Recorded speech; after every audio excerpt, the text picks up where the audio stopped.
ロジャーの意志を継ぐ者たちがいるように、いずれエースの意志を継ぐ者も現れる。血縁を立てろ、あいつらの炎が消える。 Yo, c'est Raifi. Le chapitre 957 est clairement l'un des meilleurs de One Piece. On a enfin obtenu les réponses qu'on cherchait depuis tant d'années. Bref, sans plus tarder, commençons.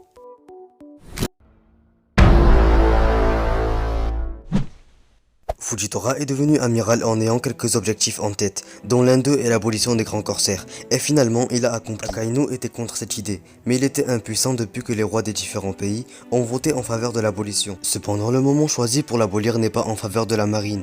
Fujitora estime toutefois que le SSG ou le nouveau modèle des pacifistas ferait pencher la balance des pouvoirs en leur faveur. Il semblerait qu'Akainu ne déteste pas tous les pirates. Je veux dire, même si les corsaires sont des pirates, il les veut comme alliés. En fait, dans la guerre à Marineford, il a laissé entendre qu'il respectait Goldie Roger. Et nous pouvons voir un roi des mers devant le navire de Fujitora. Ça signifie peut-être qu'ils vont aller à Amazon Lily, mais Calm Belt n'a pas de vagues.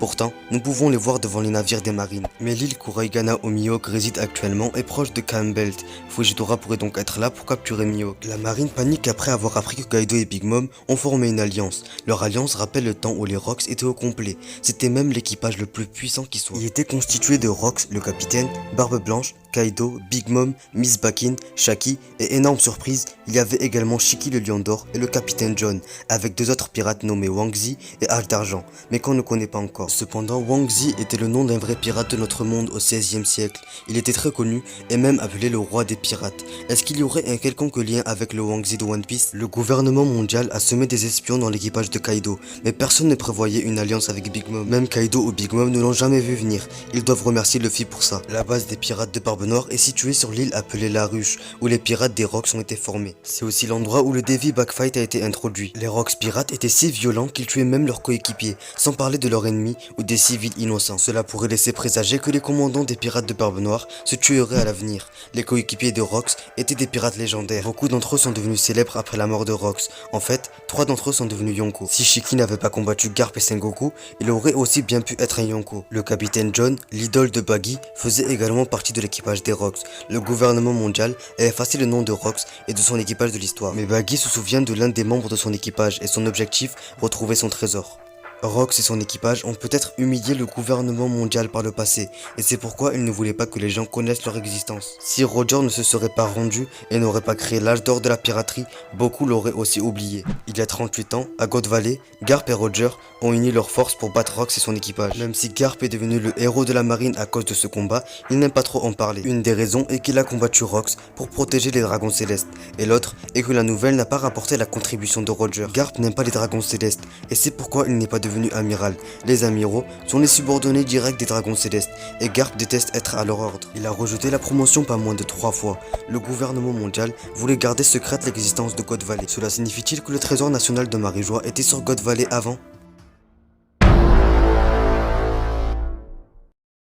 Rocks appartenait également au clan des Ji, son nom complet Rocks Jig Zebek, et il était le plus grand ennemi de Roger. Mais le plus surprenant, c'est que si on se penche sur Barbe Noire, son navire porte le nom de Saber of Xebek, littéralement traduit sabre de Xebek. Est-ce que Barbe Noire ne serait pas en fait le fils de Rocks ou un membre de sa famille? En effet, en apprenant le nom de ce redoutable pirate, difficile de ne pas se rappeler du nom du navire de Barbe Noire, le sabre de Xebek. Personne ne croira à une coïncidence, d'autant plus que ce pirate qui voulait devenir maître du monde est lui aussi un Ji, renforçant l'idée d'une filiation possible. Autre indice qui appuie cette idée, Barbe Noire a 40 ans, et la bataille qui a mis fin à l'équipage des Rocks sur God Valley date d'il y a 38 ans. Barbe Noire était ainsi à peine un enfant à cette époque. Je pense que Barbe Noire a eu la même enfance qu'Ace. Rappelez-vous lorsque Ace était petit et qu'il entendait tout son entourage maudire Goldie Roger et son éventuel enfant, les traitant de démons. Ace commença alors à haïr son père et se demandait s'il méritait de vivre. Si on fait le rapprochement avec Barbe Noire, sur l'image qu'Oda a dessinée où on voit Barbe Noire enfant, on peut voir qu'il pleure et serre le poing.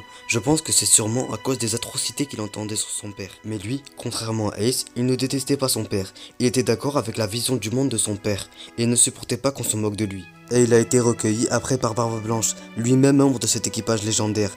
Il aurait ensuite grandi sous la tutelle d'Edward Newgate, qui lui aurait raconté plus tard l'histoire de son père, dont on imagine alors qu'elle aurait pu être l'élément déclencheur de l'emblématique l'ambition de Barbe Noire, ce dernier souhaitant poursuivre et achever le rêve de son père. Il est étonnant que même avec cet équipage surpuissant, Rox n'a pas pu conquérir Grand Line. Il y a 38 ans, Big Mom avait 30 ans. Elle n'était donc pas aussi forte qu'aujourd'hui, et on peut en dire autant de Kaido. Mais cela ne change rien au fait qu'ils étaient incroyablement puissants. C'est pourquoi la marine a tellement peur de leur nouvelle alliance. Nous avons enfin obtenu les primes des Yonko et de Goldie Roger.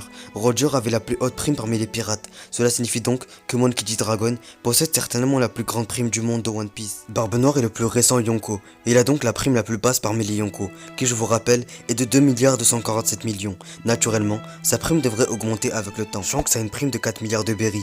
Il est devenu Yonko il y a 6 ans, mais je pensais que quand il a rencontré Luffy, il était déjà Yonko. Enfin bref, on dirait que son équipage est incroyablement fort, en particulier Ben Beckman, Lucky Roux et Yasop. Je pense qu'ils ont tous plus de 2 milliards de berry. Il est possible que leur prime soit donc supérieure à celle de Barbe Noire. Pas étonnant la réaction de Kizawa à Marineford. La prime de Big Mom est de 4 milliards 388 millions de berry. La marine savait déjà ce qu'elle a fait à l'âge de 5 ans.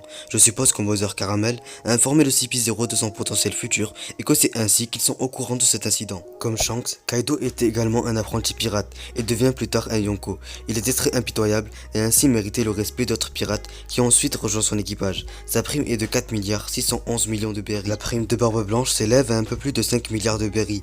D'après la fiche de prime, il semble avoir obtenu une augmentation de prime même après le décès de Roger. Cela signifie donc que lorsque Roger a reçu sa prime qui est de 5 milliards 500 millions, la prime de Barbe Blanche était inférieure à 5 milliards. La prime de Kaido et de Big Mom pourrait surpasser celle de Roger une fois que les marines auront confirmé leur alliance, mais je ne les vois pas surpasser les primes de Roger et Barbe Blanche, car Luffy surpassera la prime de Roger après l'arc Wano Kuni. A chaque fois que Luffy bat un adversaire, sa nouvelle prime surpasse celle de son adversaire. Donc s'il parvient à vaincre Kaido, la prime de Luffy atteindrait 5 milliards 600 millions de berry.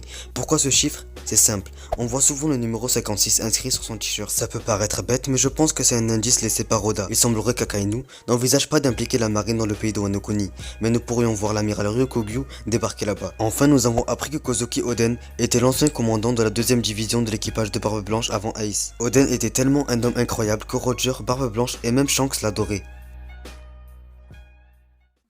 Bref, c'est la fin de la vidéo, j'espère qu'elle vous aura plu. N'hésitez pas à venir me suivre sur Twitter et à vous abonner à la chaîne, ça me ferait très plaisir. N'hésitez pas à me dire votre avis dans les commentaires et atteindre les 50 likes, ce serait vraiment parfait. Sur ce, c'était Raifi, en force Wano, en force Zoro, sayonara.